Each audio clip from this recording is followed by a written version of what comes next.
I wanted to work through another problem with you. This is should be problem number 8 in Module 4 homework assignment. So look at what we've got here. We've got a data table, some x and y data. These don't have any units or anything. And our first job is to draw a scatter diagram of the data and compute the linear correlation coefficient. Let's use StatCrunch. So click on this little box here. We'll open this data set in StatCrunch. Okay, I'm waiting. I'm going to select all the data points and I'm going to click on graph, then go to scatter plot, and x is my explanatory variable, y is my response variable, and I compute, and there is a lovely scatter plot. Now let me move that out of the way, and now we have to figure out which one of these best represents this particular data set. So it's kind of hard to tell looking at this graph compared to these graphs. So let's just match up some ordered pairs. When x is 2.2, y had better be 3.8. So that's a possibility. No way. There's no point on the graph at 2.2 and 3.8. So it's definitely not B. 2.2, that's bigger than 3.8. Definitely not C. Looks like A. That's the only one that has a point at 2.2, 3.8. And indeed, well done. Yay for me. Now, the linear correlation coefficient to the for these four pieces of data, and there's a reason that that's stated that way. We'll get to that in a moment. Let's go to StatCrunch again. Oh, I guess we already have StatCrunch open. There it is. Okay. So StatCrunch is here, and we're going to click on Stat and run regression, simple linear regression. X is the explanatory variable, y is the response variable, and let us compute. And here is the correlation coefficient, 0.1179765. And I believe we are to round to 3 decimal places. That's where my mouse is pointing, 3 decimal places. So 0.118. 0.118. And indeed, we're right. Sweet. And now we need a scatter diagram of the data with an additional data point, 10.5, 9.3. Now stop the video for a moment and think to yourself what this data set might do, what this data point might do to the correlation coefficient. Well, let's find out. Let me go back to StatCrunch. And now to add this data point, we can just click in this cell here. 10.5 is an x coordinate because ordered pairs, x comes before y in the alphabet. 9.3 is the y coordinate. And now we are going to run some more stats. So here I can click on this and that will not hide. How do I hide this? I thought there was a way to hide this.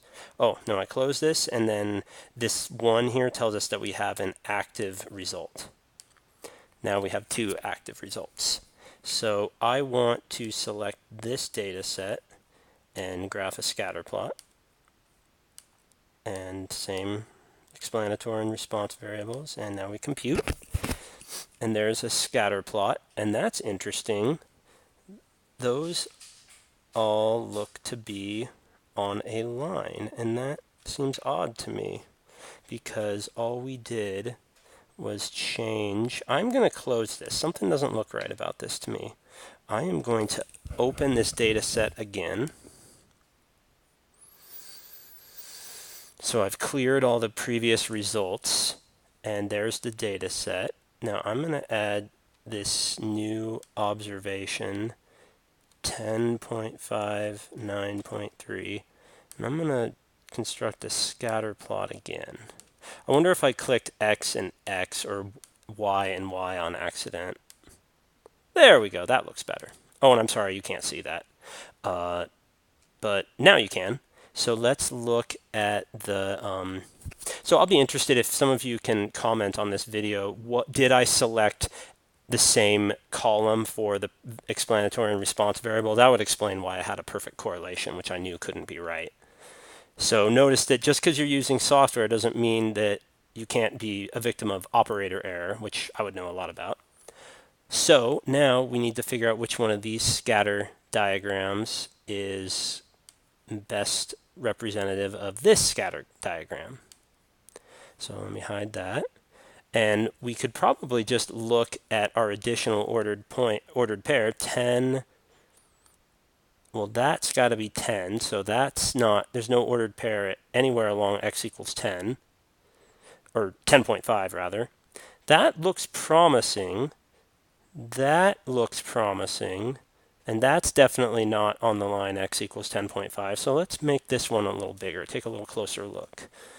10.5, and that is a way too small response value. So I'm thinking it's this one, because we're looking for x equals 10.5 and y equals 9.3.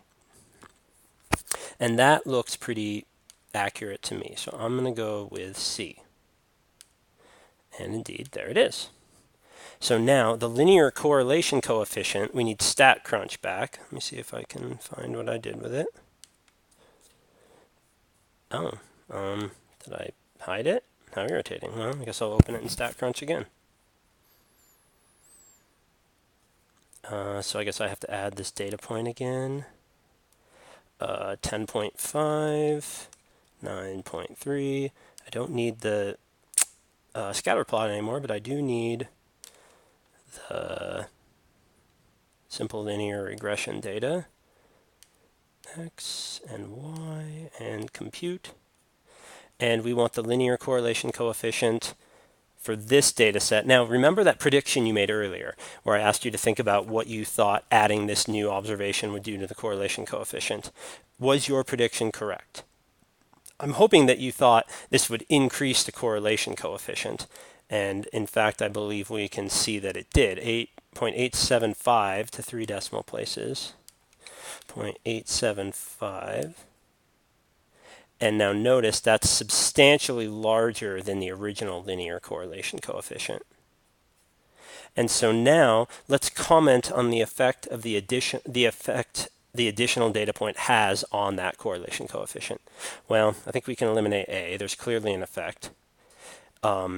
It looks to me like the correlation coefficient got closer to 1, so thus this additional data point strengthens the appearance of a linear association.